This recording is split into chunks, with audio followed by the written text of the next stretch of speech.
Hello and welcome.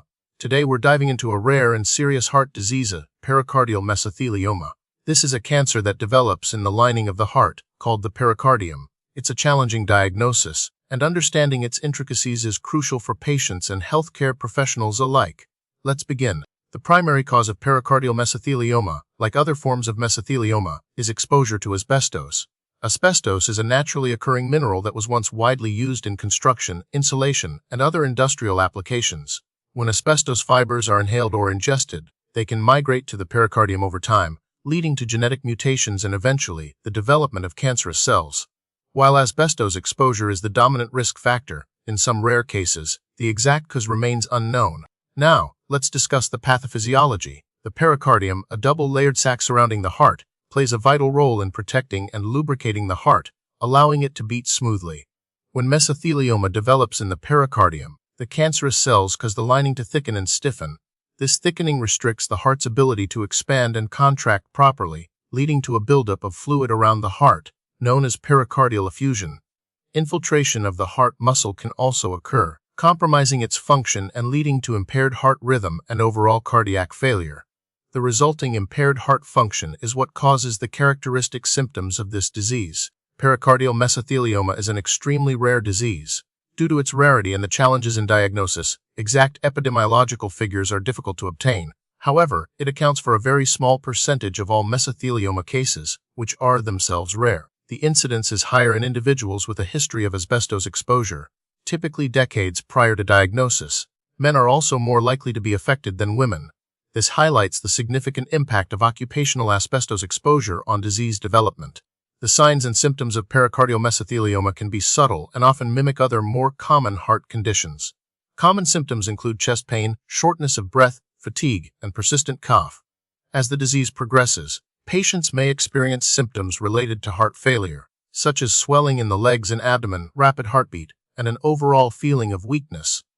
Pericardial effusion can also cause tamponade, a life-threatening condition where fluid buildup compresses the heart, hindering its ability to pump blood effectively.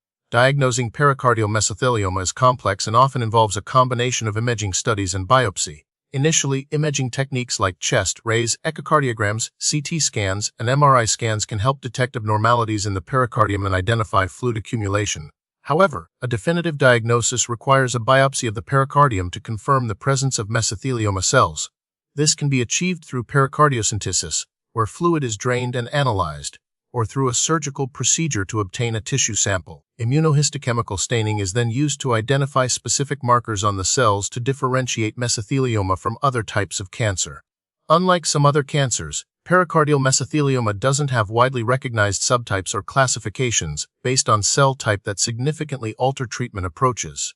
The focus remains on the stage of the disease at diagnosis, the patient's overall health, and the extent of the tumor spread.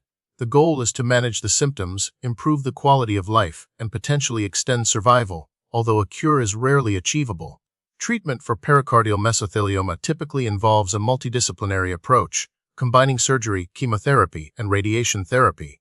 Surgery may be performed to remove as much of the tumor as possible, but complete resection is often challenging due to the location and extent of the disease.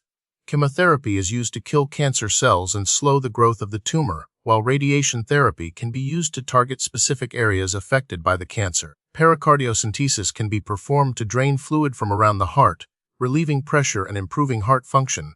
Palliative care also plays a crucial role in managing symptoms and improving the patient's quality of life. Preventing pericardial mesothelioma primarily focuses on avoiding asbestos exposure.